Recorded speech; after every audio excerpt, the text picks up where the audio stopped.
रोहन गुप्ता जी, इनका प्रश्न ये है स्वयं प्रकाश पुरोहित जी का कि एक तो आप 24 प्रॉपर्टीज की बात करते हैं, फिर उस लिस्ट को वायरल करते हैं ताकि अभिषेक बैनर्जी के कैरेक्टर को मैलाइन किया जा सके, और दूसरा ये कि जब अपने खेमे में कोई आ जाता है तो वो, जैसा भी कह रहे थे विवेक जी, वो वॉशिंग मशीन में धुलकर एकदम साफ सुथरा हो जाता है। धोबी घाट। देखिए प्राची जी, पहली बात तो टीएमसी को समझना पड़ेगा कि चुनाव के पहले जो दादागिरी और धमकी की भाषा करके डराते थे, देखिए ये हो जाएगा 5 तारीख के बाद, ये हो जाएगा, हम ये कर देंगे, अब थोड़ा सा जमीन पे आ जाए, वहां पे भाजपा का शासन है, ये समझ ले कि किसी भी दादागिरी की भाषा नहीं चलेगी। अब आप विक्टिम कार्ड खेलने लग गए, अरे वो भी नहीं खेल सकते। अगर आपको लगता है कि कोई भी जो लिस्ट है अंग्रेजों का गलत है तो आप लेके आइए ना, प्रेस कॉन्फ्रेंस करिए, टीवी पे रुपया लेते हुए पकड़ा गया वीडियो है। मुद्दा प्राची जी साफ है, कोई भी व्यक्ति होगा अवैध काम करेगा, वो कोई नेता हो, कोई कार्यकर्ता हो, ये पार्टी, ये जो सरकार चलाने वाली नहीं है, उनको जो लगता है 70 साल में कटमनी क्या था, भ्रष्टाचार क्या था, पश्चिम बंगाल की जनता इनसे परेशान क्यों थी, क्यों आज लोगों को लग रहा है वहां पे आजादी की दूसरी लड़ाई वहां पे जीते। इनका कुशासन ही तो था, इनके कुशासन से जनता इतनी ज्यादा त्रस्त थी, उन्होंने इस सरकार डर का माहौल फैलाया था कि जनता बाहर आकर वोट नहीं कर सकती थी। केंद्रीय सुरक्षा मंत्री स्वयं प्रकाश पुरोहित जी, आप जो सवाल पूछ रहे थे, मैं उसी का जवाब जानने की कोशिश कर रही थी, लेकिन आपने जवाब सुनना नहीं है स्वयं प्रकाश पुरोहित जी। ऐसे एक दूसरे के बीच में बोलेंगे ना, मुझे समझ में आएगा ना पश्चिम बंगाल की जनता को समझ में आएगा। आवाज डाउन रखें, बोले रोहन जी।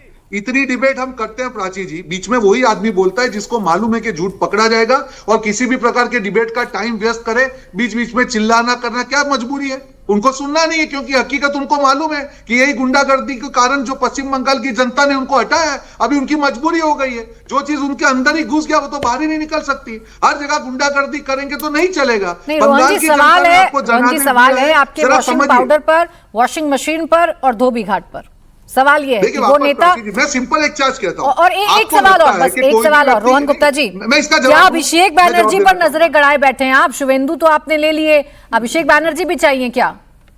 बिल्कुल नहीं चाहिए। देखिए प्राची जी, वापस में मैंने पहले भी आपकी डिबेट की बात कही है कि आपको लगता है कि कोई भी नेता है जो है भाजपा में आ गया और उसके ऊपर एक्शन नहीं, अरे करिए ना, लॉ एंड ऑर्डर तो है ना, उसके जो भी दस्तावेज होंगे जाइए, आप क्यों बैठे हैं? विपक्ष का काम यही है ना।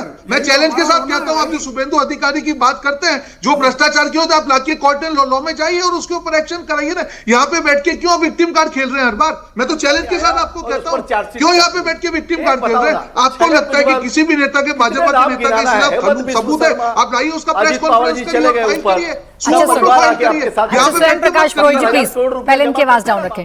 रोहन गुप्ता जी, फिर विवेक जी आपको रिस्पॉन्ड करेंगे। सवाल सिर्फ इतना भर है रोहन गुप्ता जी आपसे मेरा, आप लोग ही तो आरोप लगाते थे, और जैसे ही वो आपके खेमे में आते हैं तो ये जिम्मेदारी भी विपक्ष की हो जाएगी कि आपके आरोपों को वो सच साबित करें। देखिए प्राची जी, मैं वापस कह रहा हूं कि जब कोई भी व्यक्ति होता है, अगर कोई पार्टी चेंज करता है, बिल्कुल आपकी बात सही है कि आरोप थे। अगर आपको देखिए पॉलिटिक्स जब होता है, बिल्कुल आरोप लगते हैं, उसका सफाई देनी पड़ती है, पर विक्टिम कार्ड मत करिए ना। तो क्या पॉलिटिक्स के लिए आरोप लगते हैं क्या रोहन जी?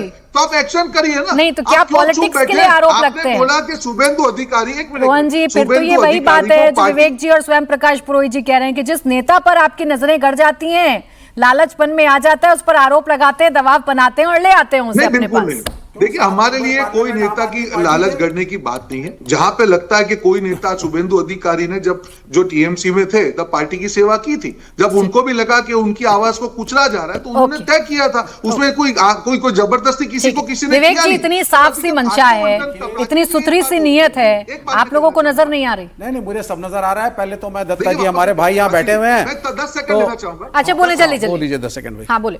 देखिए प्राची जी, मैं सिर्फ ये कहना चाह रहा हूं कि जब आपको जनादेश एक मिला है, ठीक है, पश्चिम बंगाल का चुनाव खत्म हो गया, हम डिबेट कर रहे हैं, आपको हम्बल होकर उसके पीछे इंट्रोस्पेक्शन करना चाहिए। भाजपा पे आरोप लगाते जाएंगे, करते जाएंगे, भाजपा जीतती जाएगी, वापस आरोप लगाएंगे, चुनाव आयोग के ऊपर ठीकरा फोड़ेंगे। कब तक आप आत्ममंथन नहीं करेंगे कि क्यों आप हाशिए में जा रहे हैं? क्या जनता चाहती है? पश्चिम बंगाल में 15 साल के बाद आत्ममंथन करने का वक्त तो दीजिए, यहाँ तो सर मुंडाते ही होने पड़ रहे हैं। अभी तो विक्टिम कार्ड पे मौका तो दीजिए कम से कम। यहाँ तो विपक्ष में बैठे तो बैठे, अब आप उन्हें कागजात टटोलने पर लगा रहे हैं, मंथन करने तो दीजिए कम से कम। बिल्कुल गलत किया तो उसका तो जी, अब आप सुनिए रोहन भाई, पहले तो दत्ता भाई हमारे पास से बैठे हैं, बोलने लगे साहब मोदी साहब ने इटली में जाकर के चॉकलेट्स गिफ्ट करी मेलोनी मेम साहब को।